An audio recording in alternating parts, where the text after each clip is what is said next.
recorded. And at this time, I will call the committee meeting to order. As permitted by the governor's disaster declaration of April 29th, 2022, the determination has been made that an in-person meeting is not practical or prudent for this committee to meet in person. To ensure a transparent and open meeting as possible, we will post the meeting materials approximately 1 week in advance. We'll provide a recording of this meeting linked to our website, and we'll take all votes by roll call. At this time, staff has some additional virtual meeting logistical announcements before we take the roll. Stephanie? Thank you, Mr. Chair. As we're in this virtual meeting, please use the mute function when not speaking to cut down on external noise. And also members of the public, if you have a question during the meeting, please use the chat box, which staff will be monitoring. Additionally, if you wish to address the committee during the public comment agenda, you can indicate your desire to do so in the chat box and we will call upon you. Members of the committee, when making a motion, please include your name so staff can record it properly. And that concludes my meeting announcements. Thank you. Very good. Thank you, Stephanie. Appreciate that. Next is agenda changes and announcements. Are there any agenda changes? Stephanie? There are none, Mr. Chairman. Very good. Hearing none, we'll move on to the next item. The executive director's announcement. We're pleased once again to have our executive director, Erin Alleman, with us today, and I will turn it to Erin. Welcome, Erin. Thanks so much, President Reinbold. Good to see you all this morning here. I've got more full remarks that I'll present to the board at the board meeting here, but I think one of the things that's really important to us that you'll be talking about this morning is our work on the Infrastructure Investments and Job Act. Staff is going to go into a brief overview of what we've been working on, but this is one of the places where we really believe that as a regional agency, we have the opportunity not only to influence some of the decision makers into talking about what those big and highest benefits are for some of those bigger projects that will be pursued over the coming years, but also how we can help support our local communities in making sure that they're prepared to be competitive for some of the funds that are coming and also that they're ready to execute on those funds. So I know that our team has been talking about that. I know that we talked a little bit about this when your committees met last time. But again, I'm excited for this discussion to happen around that and for us to share a little bit about the pre-work that we're doing on that and some of the work that we anticipate that we'll continue to do around that. And I think the other thing on your agenda today here is just staff will provide the coordinating committee with an overview of the new annual committee report. Again, as we realign and sort of, I'll say, adjust the measures and metrics that we're working on here at CMAP, it's my goal to make sure that, you know, our board, the coordinating committee, and our working committees are really sharing information and finding opportunities for us to advance the core responsibilities of our agency, which is the 2050 plan. And so the team will be talking about that too, which I'm excited about. And then I just, to Erin and Bob, and I know Jessica as well, but I thought the committee members, the committee meetings that we had late last month, I'm a little forgetting where we are in the year.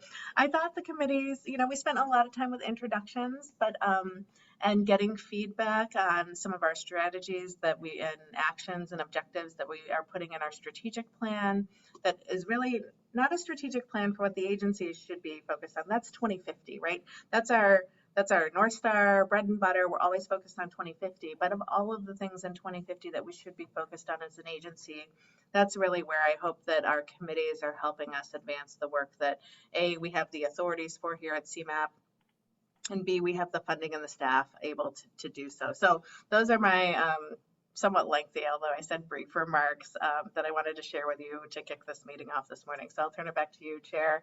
If there are questions, I'm happy to answer any questions. Very good. Thank you, Erin. Are there any questions for Erin from the committee? Okay, thank you again, Erin. We appreciate that. Hearing none, we'll move on to our next item, which is the approval of the minutes. A copy of the minutes for March 9th, 2022 were included in the meeting packet. Are there any requested changes or corrections to the minutes? Okay, thank you. Hearing none, I'll request a motion and a second for approval of the minutes. As a reminder, for the record, please state your name when making the motion. Motion to approve, Rick. This is Bob Tucker. Thank you, Bob. I'll And a second second? Hector Sue. Second Hector Sue. Oh, and we have a proper second. Thank you very much. We appreciate that. Are there any questions on the motion? Thank you. Hearing none, roll call, please. Thank you, Mr. Chair. And we will combine the meeting roll call, attendance roll call with the approval of the minutes. So please indicate present and then your vote on the minutes. Mayor Reinbold, Aye and present. Mayor Broley, Present, aye. Stefan Schaefer, Aye, present. Diane Williams, Jessica Hector Sue, Aye, present. Aaron Dernbaugh, Present, aye. and Bob Tucker. Aye, present. Thank you, Mr. Chair. Motion carries.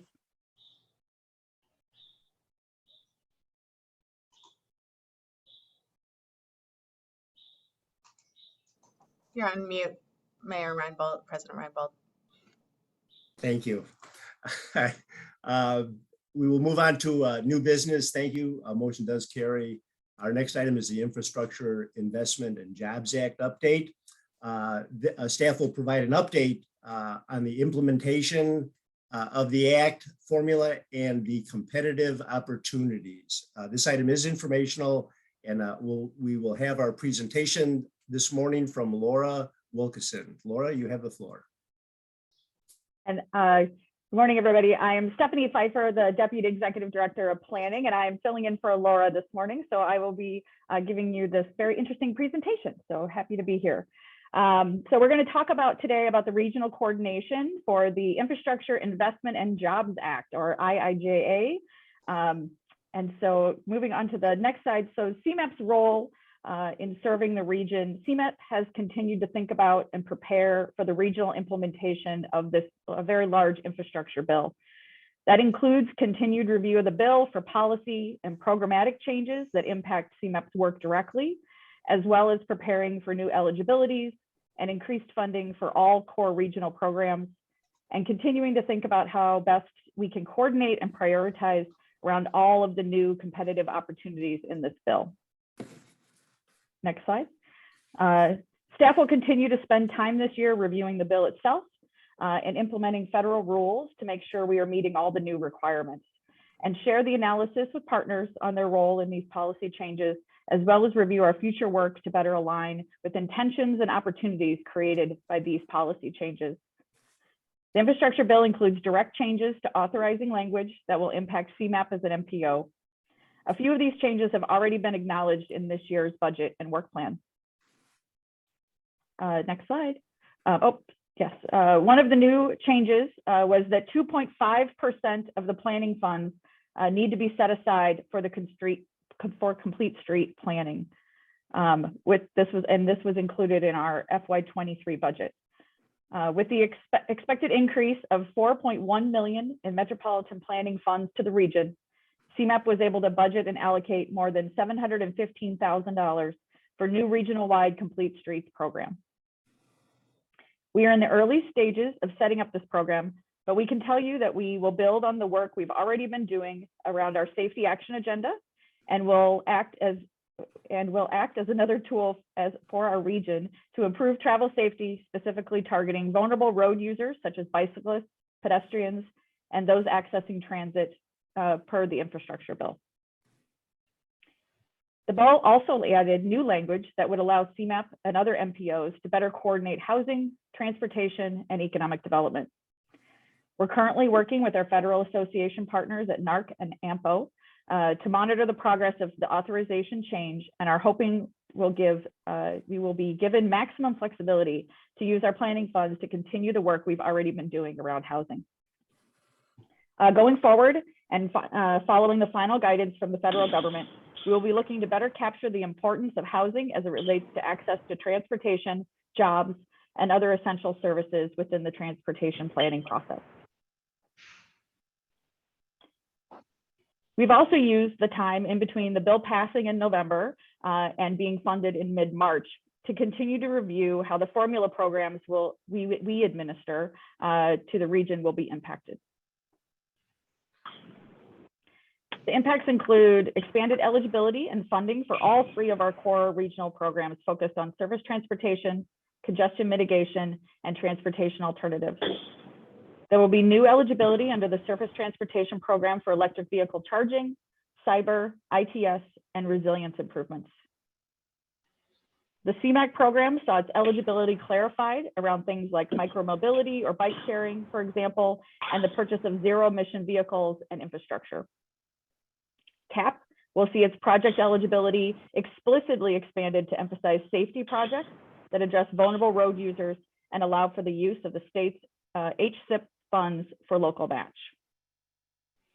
A note from our TIP team on programs like these, generally speaking, the specific IIJA increases are being incorporated into program marks going forward, whether those are local marks or statewide marks. With the new eligibilities and other changes to these programs, we're keeping an eye on the guidance for those programs as it continues to be released from federal and state partners. The guidance for the carbon reduction, aligning new formula programs. The guidance for a carbon reduction program was released last week and includes new funding and eligibilities to address emissions in transportation like CMAQ 2.0. Illinois is estimated to receive $43 million in this funding in the first year of funding. As the MPO, we will be required to work with the state in the development of a carbon reduction strategy by November of 2023. That should include projects and strategies that support the reduction in transportation emissions. We are still awaiting guidance on PROTECT from the US DOT, but we expect it to come soon now that the carbon reduction guidance has been released. This program supports resilience-focused projects that will incorporate natural infrastructure, flood protection, and other improvements related to highway projects. Illinois is estimated to receive $49 million in the first year of this program. As the MPO, CMAP is looking to continue and potentially adjust the work we've already been doing with the Regional Transportation Vulnerability Assessment to see how that could be adapted into a resilience improvement plan. Under PROTECT, the creation of Resilient Improvement Plan could increase the federal share for certain projects from 80 to 90%. Lastly, the electric vehicle formula money from the bill will start flowing into the state once the state submits its infrastructure deployment plan. States have until August 1st to submit deployment plans to the US DOT for approval. Illinois is estimated to receive nearly $23 million in EV funding for the first year of this program. In February, CMAP hosted more than 30 individuals from government agencies, community organizations, and businesses for a virtual workshop as a part of the agency's ongoing research in developing sustainable charging network that can meet the needs of all residents now and into the future. We'll be keeping an eye on regional competitive opportunities for EV charging and planning once those are announced by the federal government. Next, we've been looking at how the new IIJA bill will help us reach our climate and mobility goals. We have the opportunity to align our goals with this new regional funding in a more effective way, which is a main principle of ONTO 2050, carefully targeting resources to maximize benefits. The ONTO 2050 goals of improving the transportation system for all, mitigating and preparing for climate change, and improving the resilience of the transportation system align with the new funding of congestion mitigation, transportation alternatives, carbon reduction program, and PROTECT. And they will help us achieve these goals. Next slide. We will also be coordinating access and build consensus around new competitive opportunities. Earlier this month, US DOT released a list of upcoming competitive funding opportunities coming out from the infrastructure bill, started in May and running through September. That was in addition to the last round of RAISE grants that closed in April, and currently open call for projects for INFRA grants and the new mega projects. Sorry, that was a lot. There's a lot of grants open is the gist there. Next slide. And then finally, CMAP's role to build consensus.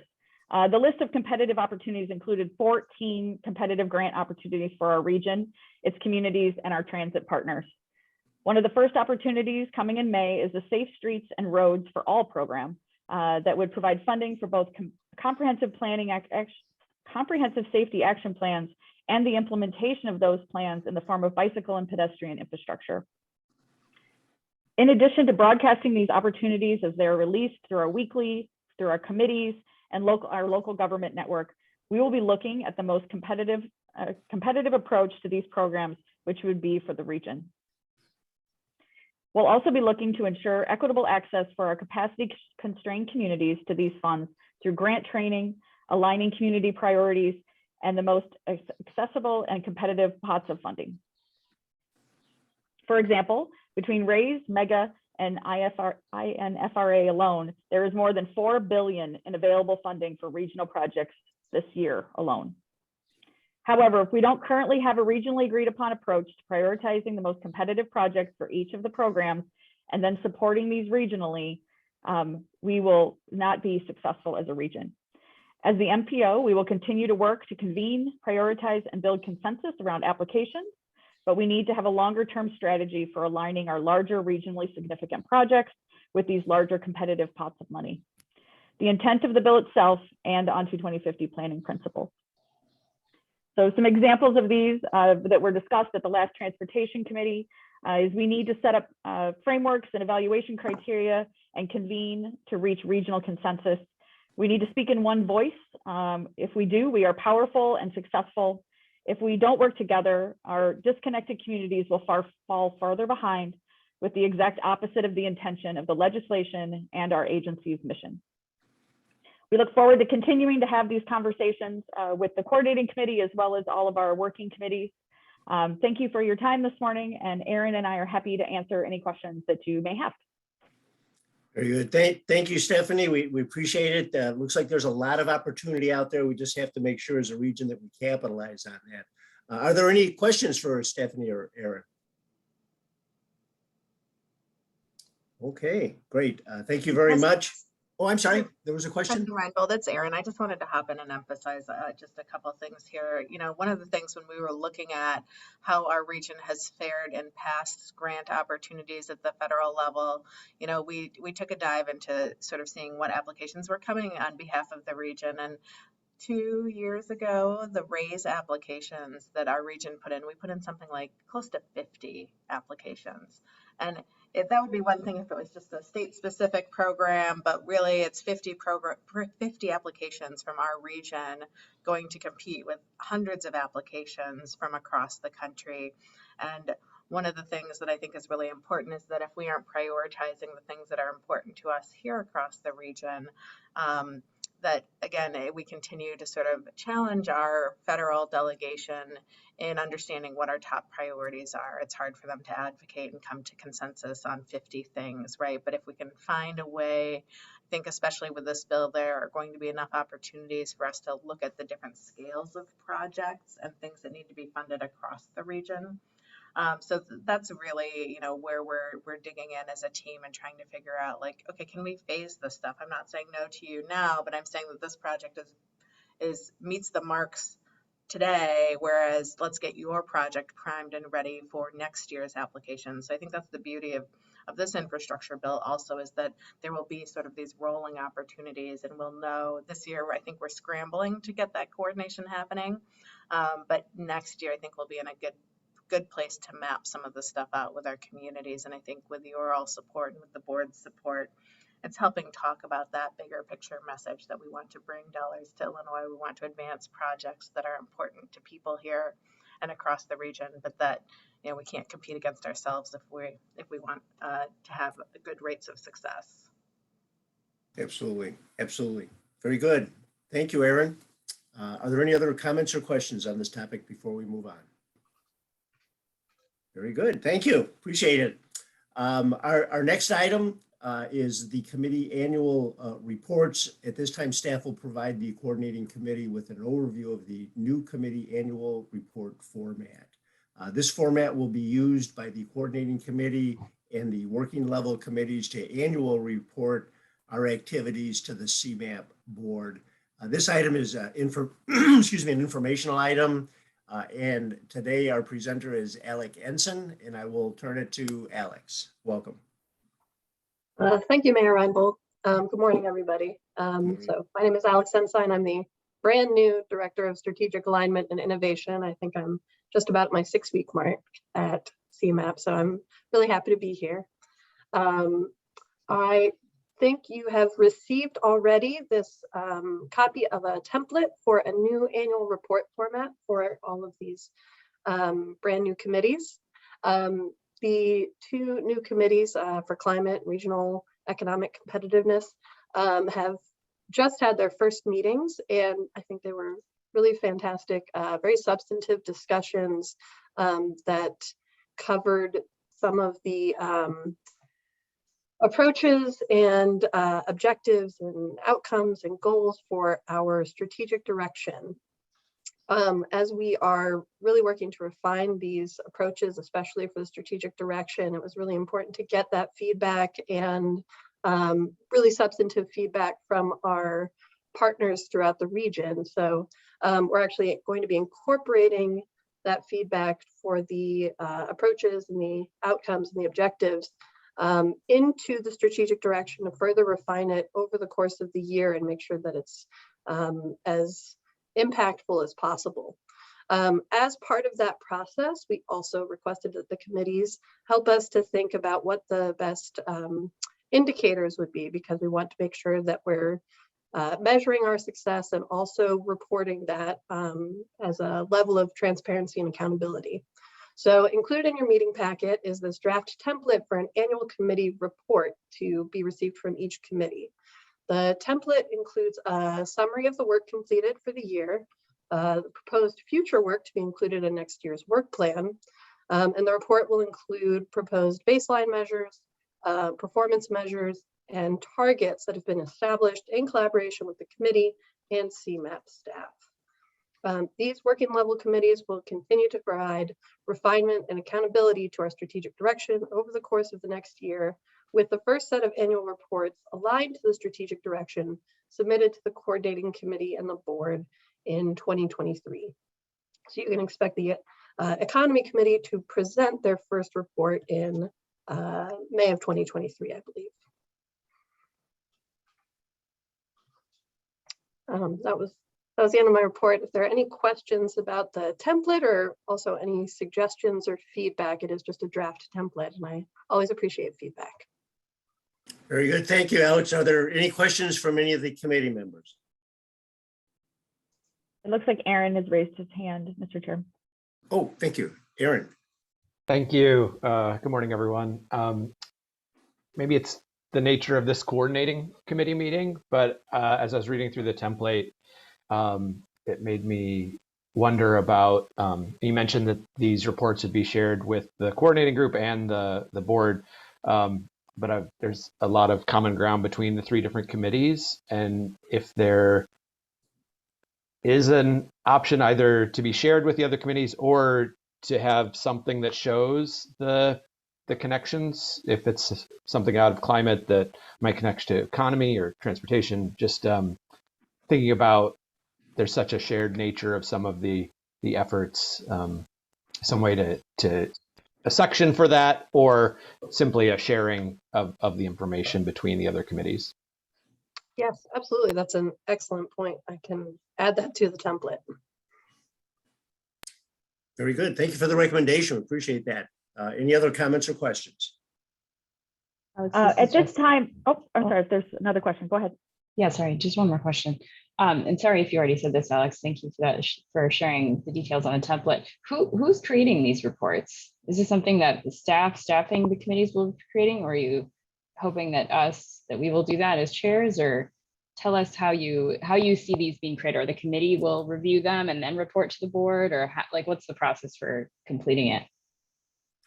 The process that I had envisioned was for the staff to likely work with the chairs of the committee, but for the staff to draft the annual report and for it to be approved by the committee.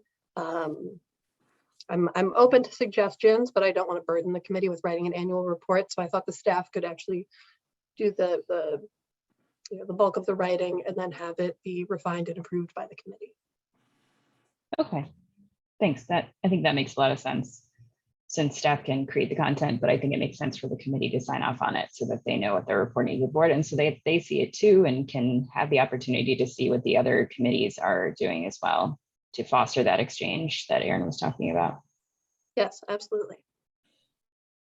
Great. Thank you for the input, valuable input. Thank you. Appreciate that. Any other comments or questions? So just to add a little bit more to that, I think, Aaron, that's a great comment about the coordination. And also that's going to be part of what this committee is tasked with. So this committee is actually going to see all of the working level committee reports prior to them going to the board. So we can have some of that conversation and can actually add more to those reports before they go up to the board. And then this committee will be giving an annual report to the board as well at the beginning of every year. So at the February meeting. And so there'll also be an opportunity there. So I think that's a great point, and that really is why we want to make sure that we're having these conversations. So thank you. I also wanted to just give a little bit of space to Aaron and Bob, if you did want to have anything you wanted to share about how you felt your first meetings went. I know it was the first time for your groups getting together and getting to know each other, but just wanted to leave a little space for you as well if you wanted to share with the committee. I'll just jump in very, very quickly and say I thought it was a terrific meeting, and it's funny, of course, being on Zoom, but you could feel a lot of energy coming out of the group. I think they were very energized and very excited about the work. Yeah. Thanks, Bob. Yeah, I'll just jump in. I mean, climate being a new committee, but having some history in the Environment and Natural Resources group, some carryover. I think there were some that were familiar or worked together in the past, and so that was nice. But really starting to have a discussion about what this new structure will be. Some of the new administrative aspects, I think we're all sort of getting used to. But doing it well. Thank you, CMAP, for making it so easy for us all. I'm looking forward to the work that we're going to do, and even having the very specific discussions around the goals that were put forward for our committee was really helpful, because I think it charges the committee to either go deeper in those or to push back and suggest that there's other things that need to be discussed. So really appreciate that structure. And Jessica, I don't want to leave you out. TC is not a new committee. They've been meeting for quite some time, but there are going to be some new topics that we're bringing to that committee around some of the objectives. So just also, if you wanted to add anything and share anything with the group. Yeah, we've not talked in detail about our new objectives, as Stephanie just mentioned, but we did have some good conversation at the last meeting about the onto 2050 update and the regionally significant projects. And we have a lot of really passionate transportation people on that committee, and lots of thoughts on both why the projects that are being highlighted now are being highlighted, as well as some policy changes that we can make in the future to be, I think, more thoughtful about how we're investing our funds in the long term. So it was a great discussion, and I think we'll continue to talk about that throughout the rest of the year as the update is brought forward to us for approval, and it goes out to public comment, and then obviously goes to the policy committee and the board for approval as well. So good conversations there about transportation. Very good. Great. Thank you. Are there any other comments? We appreciate the input. Looks like the structure is being well received. So I want to thank staff for your efforts in that regard. Okay, hearing no further comments, we'll move on to our next item, which is other business. Is there any other business to come before our committee today?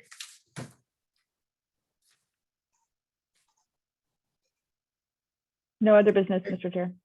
Okay, and just a brief announcement, committee members that have joined the meeting late should verbally make themselves known or send an email or put it in the chat so that we are aware of your attendance.